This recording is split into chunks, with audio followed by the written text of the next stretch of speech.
Good morning. Coach Tim Wylie here, offensive coordinator, Gunner Tigers in Gunner, Texas. And today we're looking at special teams. In particular, we're looking at kickoff return. I want to go over 4 kickoff returns that we have that I think can make your program better. And I'll look at the scheme, the personnel, and then we'll also follow up with drills. Those 4 schemes, or those 4 kickoff returns, are cloud, sky, and clear left. And when I draw them up, when we talk about them, you just flip it if you wanted to run it to the right. And then we do have one for middle. I think a sideline return is much more effective than trying to bring it back to the middle of the field, because I believe when you bring it back to the middle of the field, then you're trying to at least put a hat on a hat or block everybody.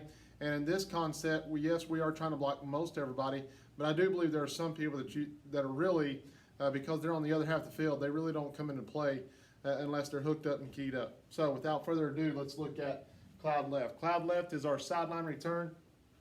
And what we will do, we have a 5-3-3 scheme that we'll utilize on our kickoff return. The front line, they're at about the 47, 48 yard line, and they're a traditional across, even splits, nothing slanted or nothing there. I will tell you that the center, his coaching point is to make sure that he's not right on top of the football. So whether he wants to shade it to the left or right is up to him, but don't be right on top of the football. Our middle line, our ends will be at the numbers at the 30-yard line. Our fullback, once we declare, and on cloud, sky, and clear, we're saying that most of the time, unless we just get surprised, we do know where the kicker is going to kick the football, okay, whether it be left or right.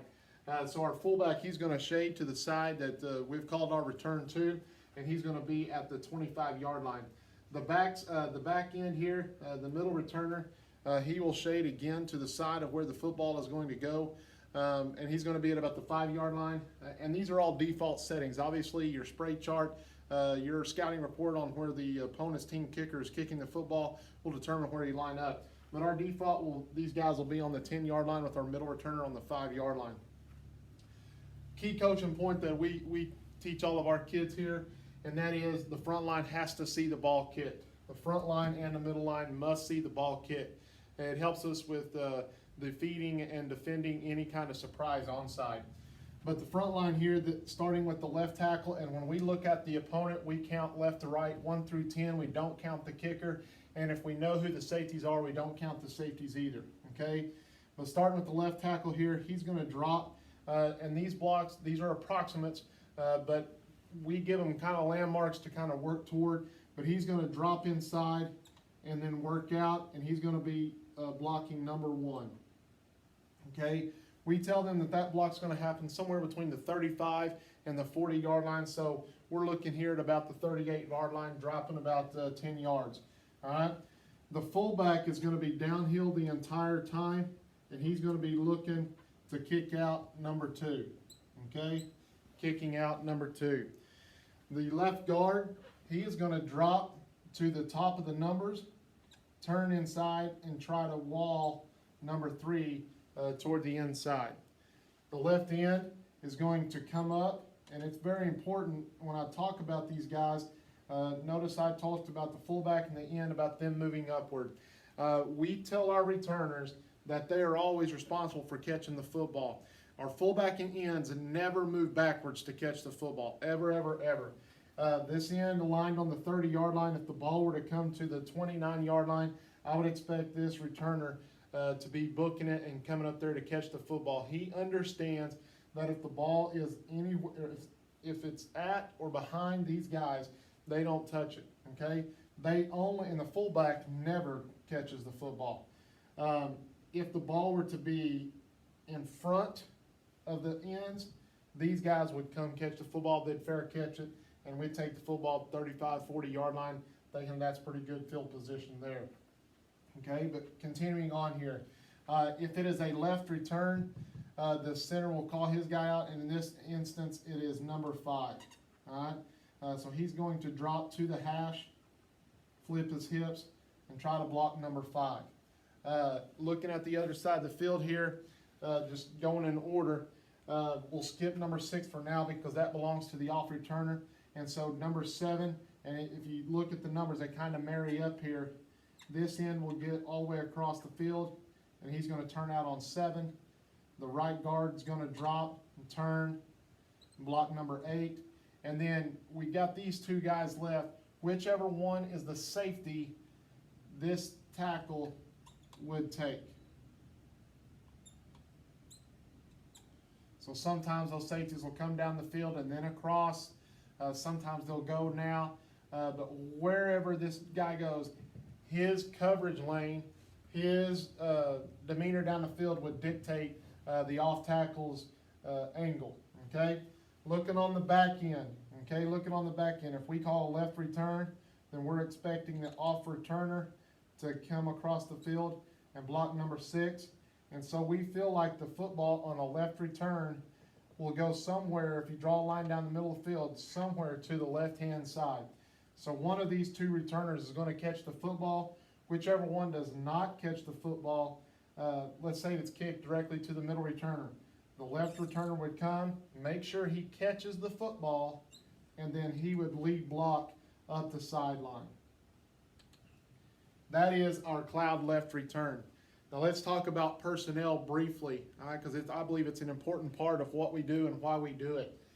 The front line, we like to have all linebackers. The reason being is, look at these blocks.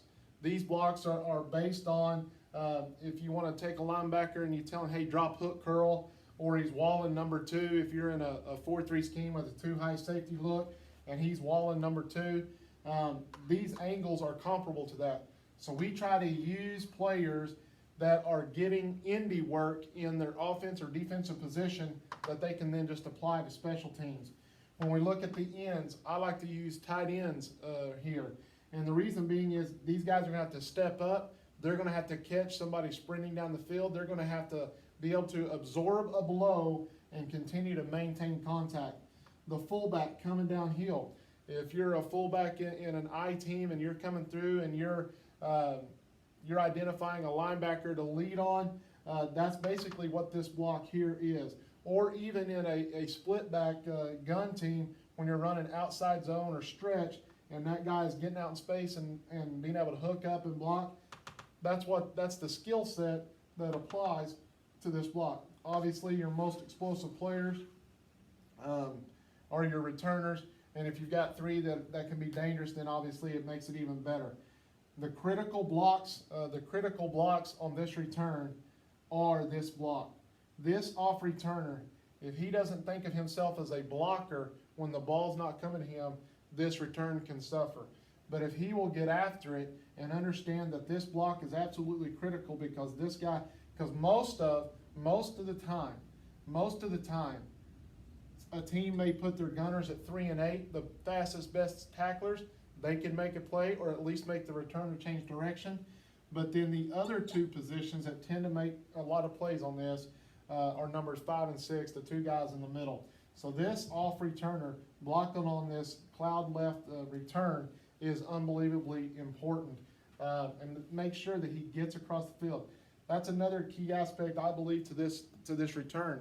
That if you will teach your guys to block with the right leverage, if they'll get to that spot and then just let for example, this right guard, if he's getting across here, well, if 8 stays here, we just stay inside. There's no reason to chase at all.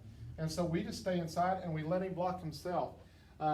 You don't get that a lot. Obviously, the better teams that you play, you're not going to get it hardly at all. But other teams, you will be shocked at how many times there's not an effort, to squeeze to the ball and recognize what's going on. But that, in a nutshell, is our cloud left return.